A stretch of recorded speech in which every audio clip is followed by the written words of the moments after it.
Webale kubango chali ku mawulire agatali ku nfufu kano kadde ka mawulire ag'ebyemizannyo ng'ogakutuusako nze Becky Cynthia Nachimera. Muzo okusunsulamu abalizanya mu World Cup wa 2018 e Russia, Egypt ezzeeyo ku ntikko y'ekibinja ekyokutaano nga bameze Ghana ku golo 2 ku bwereere mu kibuga Cairo. Twayingidde weekend nga Egypt ekulembedde ekibinja ku bubonero buna, Ghana kyakusatu n'akabonero kamu, ate Congo Brazzaville ekobedde nga terinayo kabonero konna.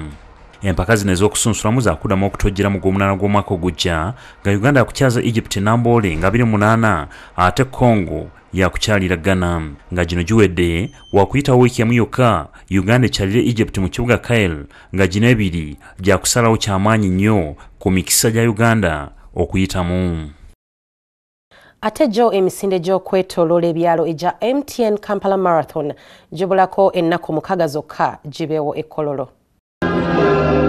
Gino gye misinde gy'okwetooloola ebyalo egya MTN Kampala Marathon egy'omulundi ogwa 13 ng'okwewandiisa kukyagenda mu maaso mu bitundu eby'enjawulo. Gibulako ennaku 6 zokka gibeewo ng'ebimu ku bitundu ebyewandiisizibwamu kuliko ku kitebe kya MTN mu ggwanga ekisangibwa Ward B8 ku Jinja Road, amaduuka ga MTN okuli erya Kyaggwe Road, Kampala Road, Forest Mall Erugogo, Victoria Mall Entebbe nga ne ku ttabi lya Stanbic Bank ku Wilson Road. Bawandiisizaawo okuwandiisa kwa mitwalo 2.5 mu mpeke ng'ate okozesa MTN Mobile Money ku 23 ng'okwewandiisa okwetaba misinde gino kukomekkerezebwa ng'ennaku z'omwezi 18 omwezi guno. Emisinde gino egy'okwetooloola ebyalo gyakuba ng'ennaku z'omwezi 2 omwezi guno ng'abaddusi baakudduka mu kilomita 10, kilomita 21 ne kilomita 42 nga baakusimbulwa ku kiseekololo. Ssente zinaavamu za kuyamba okutumbula ebyobuyonjo mu masomero g'omu Kampala nga giwagiddwa aba Vision Group abavunaanyizibwa ne ku bukedde aba Stanbic Bank, Huawei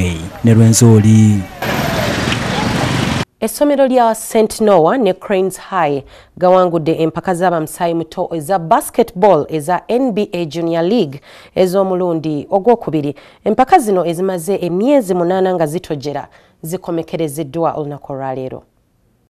Empaka zino eza basketball w'abamusaayi muto eza NBA Junior League zimaze emyezi 7 nga zitojjera mu bitundu by'eggwanga eby'enjawulo. Olwaleero zikomekerezeddwa n'ez'akamalizo mu kisaawe ekibikke Erugogo. Mu balenzi Crane High ebadde ettunka n'ende GSS nga ttiimu zombi zibadde zizannya fayinalo y'empaka zino. Esooka omuzannyo Crane High egwangudde ku buguba 5-3 nga kkoota zonna 4 ez'omuzannyo guno ezeefuze.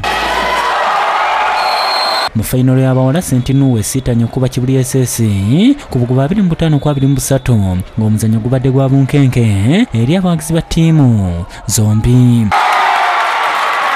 James Marshall wa Crane High yalondeddwa ng'omuzannyi asinze banne mu balenzi ng'ate Eden Tekitendo w'emyaka 14 okuva ku St. Noah yalondeddwa mu bawala ng'ono atunuulidde kuzannyira ttiimu y'eggwanga ey'omuzannyo gwa basketball.